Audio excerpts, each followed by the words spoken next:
The young and the restless spoilers as whispers swirl through the polished corridors of Newman Enterprises and echo down the hallowed halls of Jabot Cosmetics. One name has suddenly re-emerged from the shadows to claim center stage: Amanda Sinclair. Once a familiar face in Genoa City, an astute attorney whose courtroom prowess and unwavering loyalty made her a quietly formidable presence, Amanda abruptly vanished from view following a deeply personal betrayal.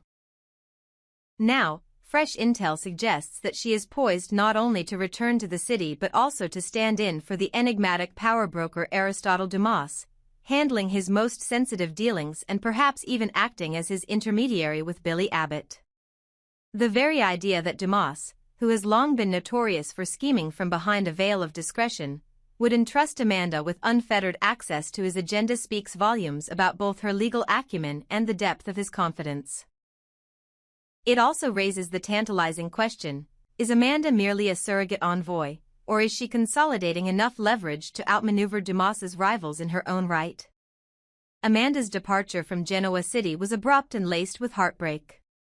She left in the wake of discovering that her longtime boyfriend had been unfaithful, a betrayal so raw that she chose to retreat from the social whirl and safeguard her pride in solitude.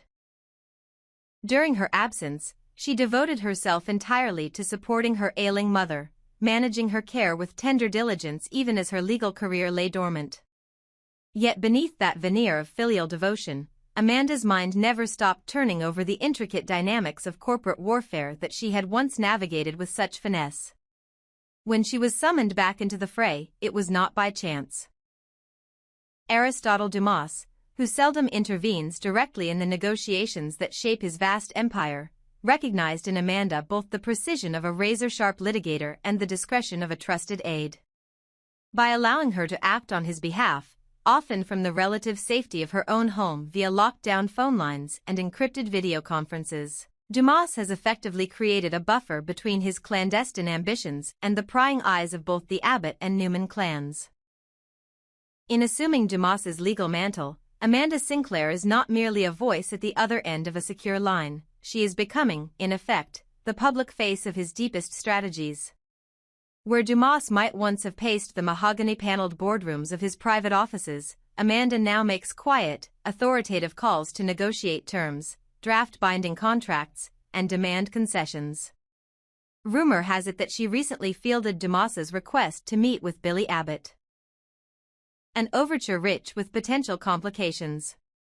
Billy, who has his own tangled history with both the Newman legacy and the ever-shifting alliances of Genoa City, could find himself entangled in a web far more intricate than any of his past entanglements. Should he agree to sit opposite Amanda in person, he would be acknowledging Dumas's reach, and perhaps conceding ground in a chess game where every concession carries a hidden cost. Even if Billy insists upon meeting with Dumas directly, the fact that Amanda is positioned to negotiate on his behalf suggests Dumas's intention to retain ultimate control, reminding us all why few dare to cross him. It is impossible to overstate the layers of intrigue at work here. On one level, Amanda's role appears to be that of a mere intermediary. She conveys Dumas's terms, he remains safely ensconced behind the scenes, and the corporate players of Genoa City scramble to respond. But consider the implications if Amanda decides to assert her own judgment. Having witnessed firsthand the betrayals of her personal life, she may have little patience for those who underestimate her or presume that she will function as nothing more than a puppet.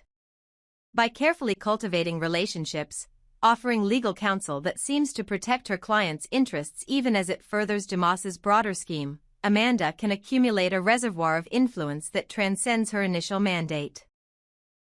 Billy Abbott, in particular, finds himself at a crossroads. Will he see Amanda as a legal ally who can shore up his own position amidst the relentless Newman-Abbott rivalry, or will he recognize that any alliance with her could serve Dumas's inscrutable ends rather than his own? As Amanda strides back into Genoa City's social and legal arenas, one cannot help but speculate on the ultimate fallout of her return. Will her mother's health improve, allowing Amanda to reclaim all the ambitions she once set aside? Or will the pressure of representing a man as formidable as Aristotle Dumas prove too great a burden? For Billy Abbott, the choice is equally fraught. To decline Amanda's overture may offend Dumas and invite retaliation, yet to accept it may bind him so tightly to Dumas's designs that he forfeits the independence he has fought so hard to maintain. Meanwhile, Victor Newman and Jack Abbott will undoubtedly be watching from opposite corners, ready to pounce on any sign of weakness or opportunity. In Genoa City, where every handshake can conceal a dagger and every contract can become a weapon, Amanda Sinclair's return promises to reshape alliances, spark fresh rivalries, and remind us all of one immutable truth. In a town where power is both coveted and feared, the greatest leverage often lies not in wealth or title, but in the capacity to remain unseen, while pulling all the strings. There's a deliberate artifice to Aristotle Dumas's silence, a carefully constructed cloak that keeps his true motives and personal history shrouded from the prying eyes of Genoa City's power brokers. To understand why he insists on remaining hidden, you first have to appreciate the kind of man he is. A consummate strategist who understands that the most effective weapon in any negotiation is ignorance. By letting others assume he's a phantom benefactor working through intermediaries, lawyers like Amanda Sinclair, shell corporations with innocuous names, and brokers who call no attention to themselves, Dumas gains two distinct advantages.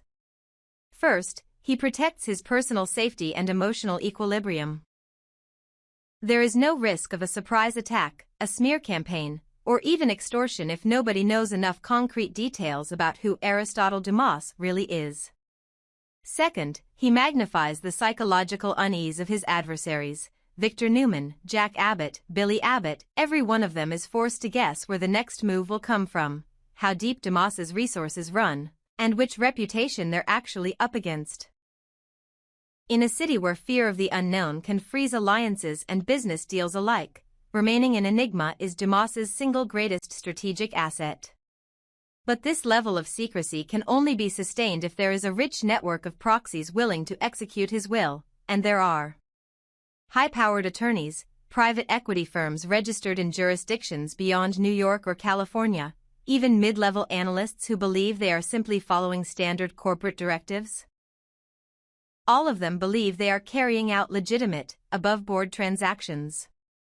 No one asks uncomfortable questions, because Dumas has carefully cultivated a reputation for discretion and for rewarding loyalty with friendships more enduring than any contract. And yet, those very relationships fuel the rumors. Some say he was once a kingmaker in European industry before a catastrophic betrayal forced him into self-imposed exile. Others whisper that he might be the estranged heir to a banking fortune, using a pseudonym to escape the scandals of his family's past. None of it can be confirmed, because no one outside his inner circle has ever glimpsed more than a fragment of his personal history. It's precisely that gap between rumor and reality that leaves room for speculation about his ties to Victor Newman. We know Victor's animosity toward Dumas runs deep, more so than mere business rivalry would explain. In public, Victor dismisses Dumas as a meddler who hides behind lies, but in private, there are hints of a far older grievance. Some allege that decades ago, when Victor was still a sharp-elbowed upstart in the cosmetics world, he betrayed a partner whose secrets he exposed at a critical moment, driving that person to ruin. Could that partner have been Dumas? If so, the shadowy dealings we see today may be payback for a humiliation Victor barely remembers.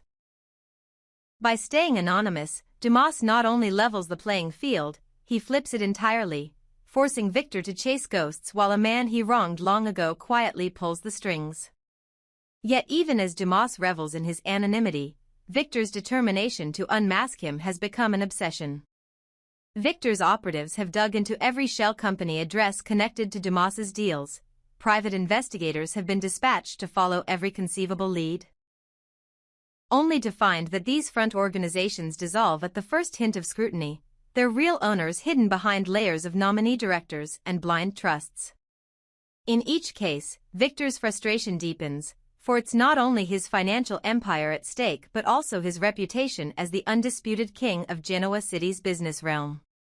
If he cannot expose Dumas, then the unspoken hierarchy shifts. An unknown rival becomes the power broker who outmaneuvers the Newmans.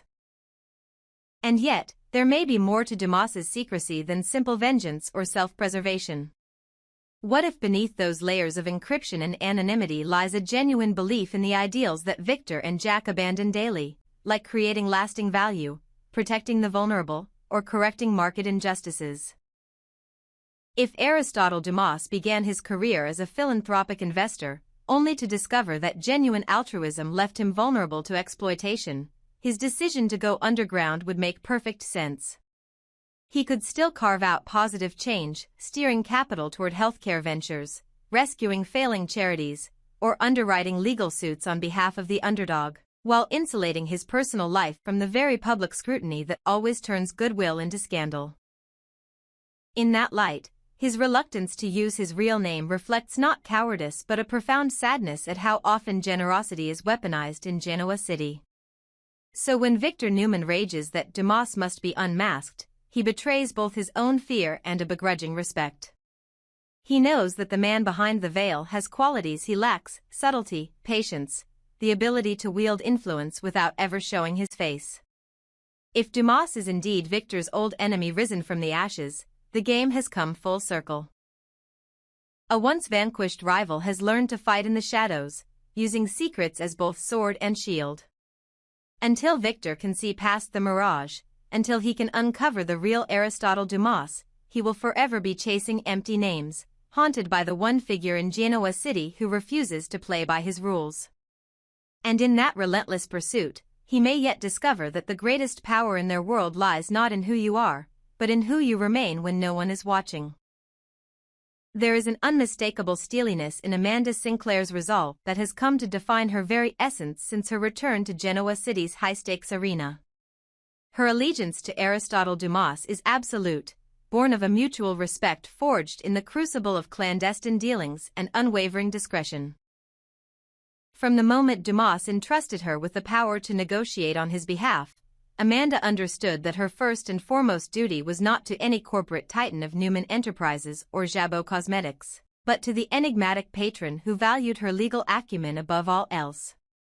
When Victor Newman himself demands an audience, insisting that Amanda retract any maneuvers she has orchestrated in Dumas's name, she meets his summons with polite firmness. She reminds Victor, without a flicker of hesitation, that her primary obligation lies with Dumas, whose eminence in her professional hierarchy transcends even the nearly mythic status Victor holds in Genoa City. Victor, used to bending every ally to his will, finds himself face to face with a woman who will neither flinch nor dissemble, a strategist whose loyalty is anchored not by sentiment but by principle. In truth, Amanda's partiality for Dumas's cause finds fertile ground in her lingering distrust of Victor's iron grip over every facet of life in Genoa City. Having witnessed firsthand the way Victor exerts influence, his ruthless interventions at shareholders' meetings, his off-the-books intimidation of rival executives, Amanda has come to conclude that the man brooks no dissent, broods over no misstep without swift retribution. When Dumas set his sights on acquiring shares in Chancellor Industries, Amanda knew that the clash with Victor was inevitable. Chancellor, a venerable institution with deep roots in the community, had become symptomatically shrouded in Victor's complex web of control, and Dumas's bid threatened to unravel the very tapestry of power that Victor had so meticulously woven. It was precisely here that Amanda's legal brilliance and steely temperament shone through. She crafted a proposal that not only aligned with Dumas's financial goals but also appealed to those within Chancellor's board who hungered for greater autonomy. By doing so, she positioned herself as the linchpin in Dumas's campaign, a role she embraced without a hint of reservation. The personal history that Amanda carries with her also colors the nuances of her current stance. Few in Genoa City know that her ex-wife, once her heart's delight, found love anew in the arms of none other than Victoria Newman, Victor's own daughter. That union, born in the crucible of social obligation rather than genuine passion, left Amanda with a bitter aftertaste and an indelible lesson: relationships woven through power and inheritance invariably suffocate under the weight of expectation. As she watched her former partner stepping into the gilded cage of the Newman family, she resolved never to allow her personal life, or her professional integrity, to be held hostage by any patriarchal empire. Thus, when Dumas offered her the chance to champion a counterbalance to Victor's domineering presence, she saw more than a lucrative alliance. She saw an opportunity to rebalance the scales of justice in a city that too often worships wealth and legacy above truth and fairness. Yet Amanda's mission is not simply about revenge or corporate one-upmanship. Her motives are layered with a genuine desire to protect the innocents who have suffered under Victor's autocratic oversight, employees whose careers have been derailed by capricious boardroom firings, community programs that have been shuttered at his whim, and even friends whose moral convictions Victor trampled in his insatiable hunger for domination. By helping Dumas to undermine Victor's hegemony, Amanda believes she is carving out space for more equitable governance, one that prizes collaboration over coercion. She envisions a Genoa city where Chancellor Industries can operate free from external duress, where executives can make principled decisions without fearing Victor's retaliatory raids, and where young legal professionals like herself can craft landmark precedents rather than cower before old guard titans. Of course, the looming question on everyone's lips is whether Amanda will be able to withstand Victor's counterattacks and whether Victor, in turn, will succeed in piercing her defenses to expose the true identity of Aristotle Dumas. Victor's legions of private investigators have already quashed dead ends and dissolved phantom corporations that Amanda set up for her patron. Yet Amanda anticipates each of Victor's tactics with wary foresight, establishing new layers of legal insulation and cultivating fresh confidants who answer only to her direct counsel. She has even begun to anticipate Victor's potential gambits, whispers of personal scandal, spurious lawsuits filed in distant jurisdictions, and clandestine pressure on regulatory bodies, by preemptively drafting counterclaims and mobilizing pro bono advocates to challenge any overreach. Should Victor ever glimpse a crack in her facade, Amanda is prepared to meet it head-on, deploying every legal stratagem in her arsenal to ensure Dumas's plans remain unthwarted. In the end, Amanda Sinclair stands as perhaps the sole individual with both the will and the capability to help Aristotle Dumas strip Victor Newman of the unchecked authority he wields over Genoa City. Her unwavering resolve, fortified by past betrayals and anchored by a deep-seated belief in fairness, positions her uniquely to champion Dumas's vision while shielding her own allies from the fallout. Whether Victor will find a way to circumvent Amanda's bulwark and unmask Dumas, or whether Amanda will outmaneuver even his most cunning designs, remains the epicenter of a brewing storm. One thing, however, is certain. When the dust settles, the landscape of power in Genoa City will bear Amanda's imprint, and those who once trembled at Victor's decree may find themselves emboldened by the quiet force of a lawyer who chose principle over profit, and whose loyalty, once pledged, cannot be so easily shaken.